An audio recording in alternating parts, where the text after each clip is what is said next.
All right, let's dive into one of the most shocking moments in the entire history of wrestling.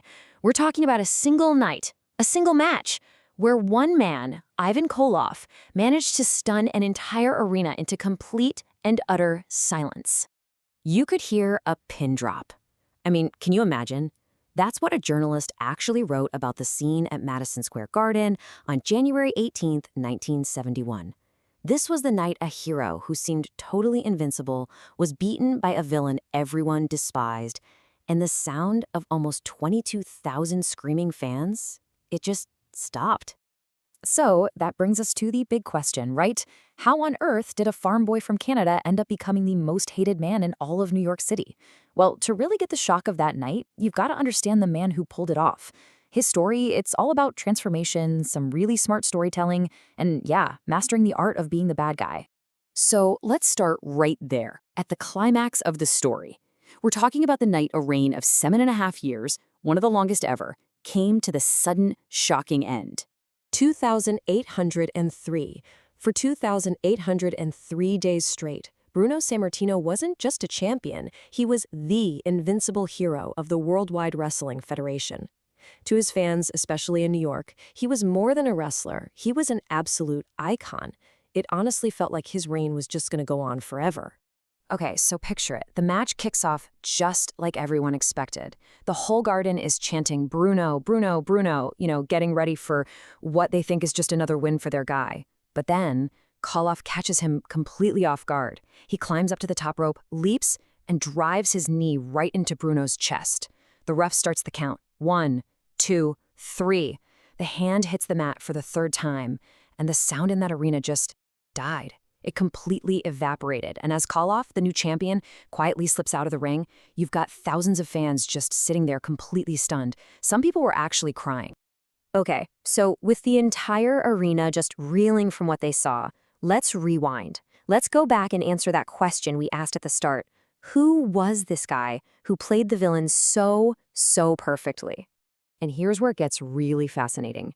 The guy who beat the beloved Italian-American hero, he wasn't Russian in the slightest. Nope. He was Oriel Paris, a Canadian kid who grew up on a dairy farm. He started out playing this eye-patch-wearing Irish rogue called Red McNulty. But then somebody had a brilliant idea. They reinvented him as the Russian bear, Ivan Koloff. And think about the timing. This was the height of the Cold War. It was the perfect gimmick to make him a villain that people would genuinely, deeply hate. To really get why Koloff was so important, you have to understand the role of a heel. A heel is the bad guy. It's their entire job to make you angry, to get you to boo them out of the building. And by being such a convincing, hateful villain, Koloff actually made the hero, Bruno Sammartino, even more popular. The more people hated Koloff, the more they adored Bruno. The guy was an absolute master at his job. So he did it. He pulled off the impossible. He's the champion. But his time at the top is where you see this really interesting behind-the-curtain part of how wrestling storytelling actually works. Get this, Koloff's reign, the one that shocked the entire world, it lasted for a grand total of 21 days. Just think about that for a second. He beats a guy who was champion for almost 8 years, and then 3 weeks later he drops the belt. And no, that wasn't an accident. It was all part of the plan. So what was the plan?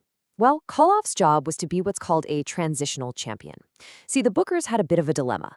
They wanted to move the title from their longtime hero, Bruno Sammartino, to their next big hero, a guy named Pedro Morales. But you can't have one good guy beat another good guy. That just doesn't work.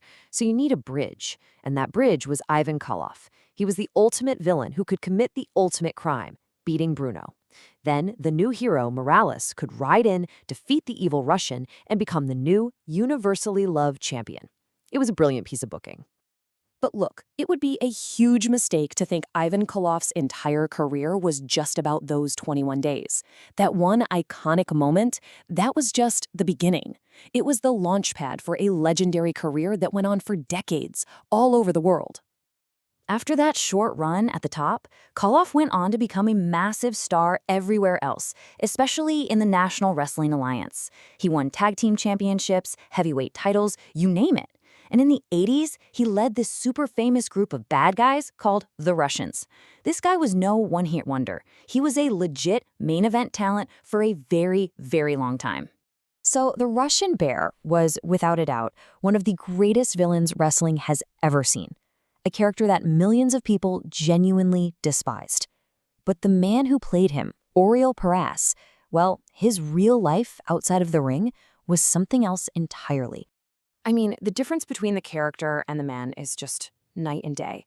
This on-screen monster, a guy who could get crowds so worked up they nearly riot, was, in his private life, a devout born-again Christian.